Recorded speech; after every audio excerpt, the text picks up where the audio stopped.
nightmares in my head, I fear that the thoughts build up until I can't hear, that my mind fills up into a creature, and it haunts me somewhere much deeper.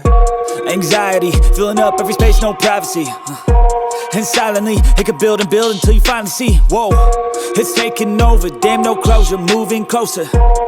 No exposure, I just wanna be a loner.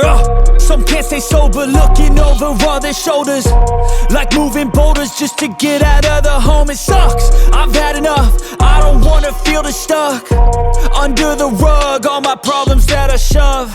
I got nightmares in my head, I fear that the thoughts build up until I can't hear, that my mind fills up into a creature, and it haunts me somewhere much deeper.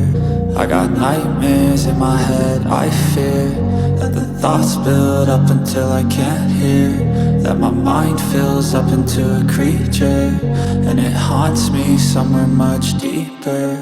I've been feeling weird, I can't seem to focus good enough, nothing's really clear, sometimes it could be a little tough. I just need to feel like the end's in sight for me, but let's be really real, anxiety can foggy all this stuff. I've been feeling weird, I can't seem to focus good enough, nothing's really clear, sometimes it could be a little tough. I just need to feel like the end's in sight for me, but let's be really real, anxiety can foggy all this stuff. It sucks when you finally feel like giving up. Oh God, no luck, everything feels like you're sticky stuck. I'm lost, handcuffed to the bed where I sleep, don't give a fuck. Can't stop, unplug, feeling overwhelmed, I think I've had enough. Gotta find a way to get some energy, gotta find someone who's a good friend of me. I need purpose to make it all worth it, I'm still searching and I'm still learning.